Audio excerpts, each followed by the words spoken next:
जहां नारायण नर के रूप में भविष्य की यात्रा के लिए सज्ज हो रहे थे, वहीं रावण स्वयं को नर से सुरक्षित करने के लिए यमलोक की ओर बढ़ रहा था।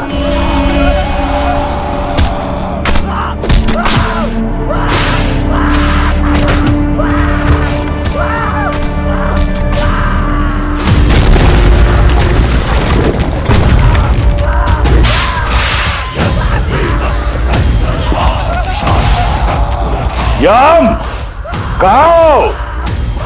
समक्ष आओ। मृत्यु के द्वार पे खड़े होकर मृत्यु को पुकारने वाले दुष्ट, कौन हो तुम? महाकाल का एक भक्त, काल के देव का काल।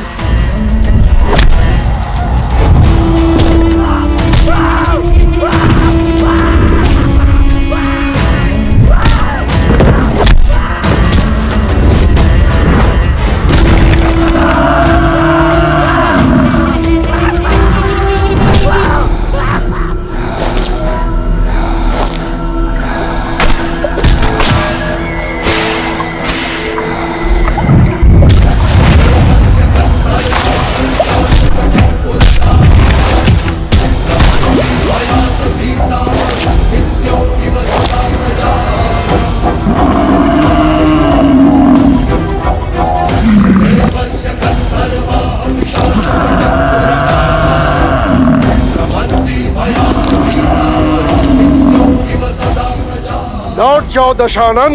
आ गए हम। मुझे लगा था कुबेर की भांति भाग जाओगे। यक्ष और यम में यही अंतर है।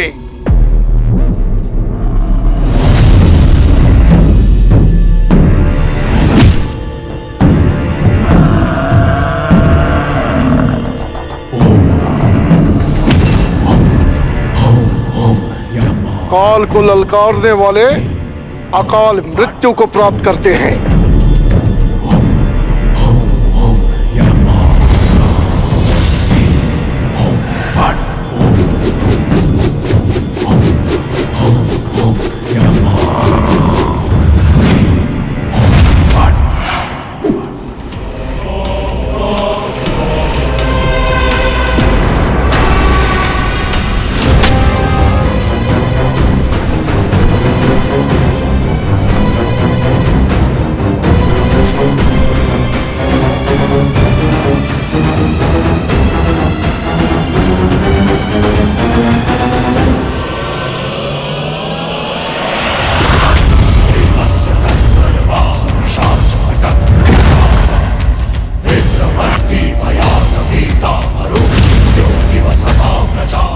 और महाकाल का वो भक्त जिसे स्वयं महादेव का आशीर्वाद प्राप्त हो, उससे काल को भयभीत होना चाहिए।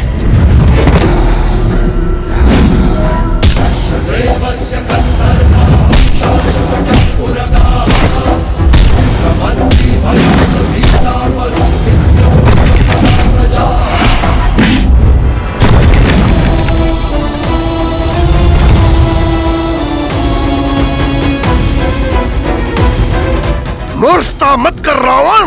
ब्रह्मदेव के दिए वरदान का अनुचित लाभ मत उठा। उसी वरदान के अनुसार तुम मुझे मार नहीं सकते। सोचता हूं आज मृत्यु को ही मृत्यु दे दूं।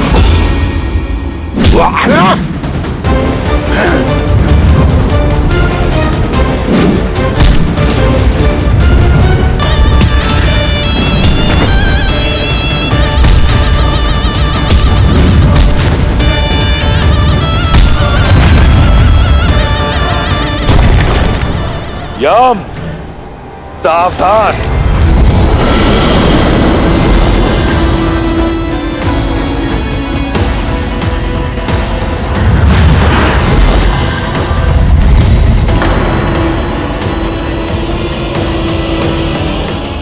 रुक जाओ दशानन।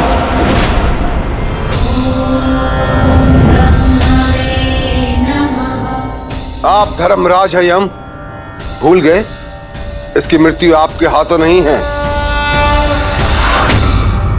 और रावण तुम मृत्यु को नहीं मार सकते, फिर भी यहां आए, चाहते क्या हो? बस इतना। मैं सबसे अभय हूं, परंतु नर से नहीं। वही अभय लेने आया हूं, अमृत। अमृत? अमृत नहीं मिल सकता। तुम अमृत के पात्र नहीं हो। जानता था। जाइए आप, परंतु मैं यहां से नहीं जाऊंगा। मेरा निश्चय अटल है। जब तक मुझे अमृत नहीं मिल जाता, मैं यहां से नहीं जाऊंगा। तुम्हें अमृत पान कराने का अधिकार मुझे नहीं है रावण। वचन रहा, रावण का वचन। मैं उस अमृत का पान नहीं करूंगा। यदि मैंने ऐसा किया तो आप अपना वरदान निष्फल कर देना। जो अमृत असुर प्रयास से भी ना पा सके, मैं उसे पाना चाहता हूं, अपने पास सुरक्षित रखना चाहता हूं। अब आपके समक्ष केवल दो ही मार्ग हैं। या तो आप इस असुर को वो कलश दे दें, या फिर यहां मैं यम को व्यस्त रखकर सबको अमर कर दूं।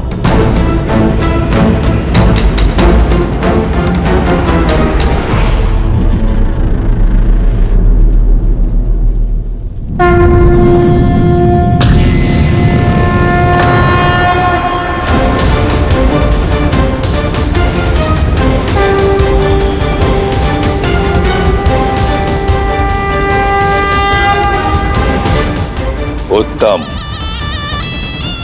अति उत्तम। वचन रहा, मैं इसका पान नहीं करूंगा।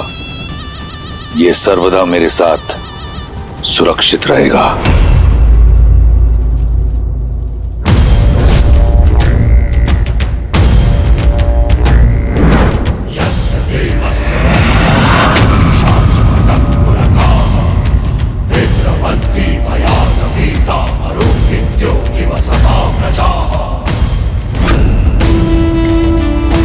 नर का अभय नहीं दिया था ना ब्रह्मदेव? अब देखो, नर ले आओ या कोई और जाति उत्पन्न करो, जैसे ही मुझ पर प्रहार होगा, ये कलश टूटकर इसका अमृत मेरे लहू के साथ मिल जाएगा। इस तरह मेरा वचन भी नहीं टूटेगा। अब रावण का कोई तोड़ नहीं।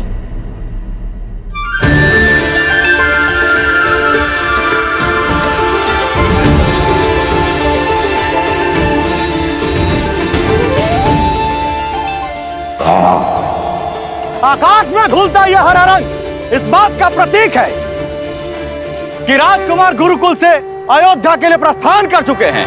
श्री रामचंद्र की जय, श्री रामचंद्र की जय, श्री रामचंद्र की जय, श्री रामचंद्र की जय, श्री रामचंद्र।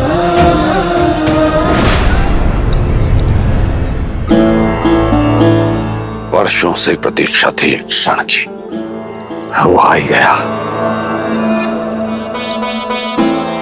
प्रतीक्षा तो हमने भी की है, अपने पुत्रों के लौटने की, और अपने पति के मुख पर प्रसन्नता और उत्साह देखने की। 9 वर्ष आपकी आंखें यहां नहीं थी, इसलिए आप ठीक से सोई नहीं ना महाराज। बस मेरा राम आ जाए और आकर सीधा मेरी भुजाओं में समा जाए। महाराज, आपके पुत्र बड़े हो गए हैं, आपकी गोद में नहीं समाने वाले।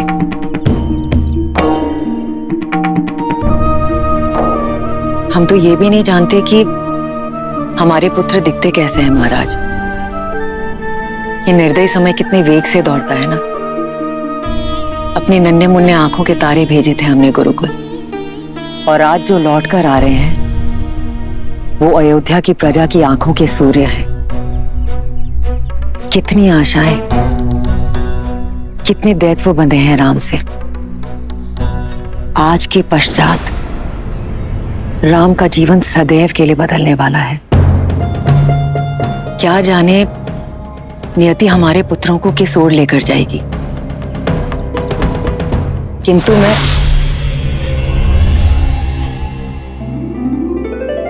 महाराज, इस रंग का क्या अर्थ है? इसका अर्थ है राम सरयू पार करने के लिए नौका में बैठ चुका है और कुछ ही समय बाद अयोध्या के तट पर होगा। महाराज, मैं कौशल्या दीदी और सुमित्रा को बुला कर लाती हूँ।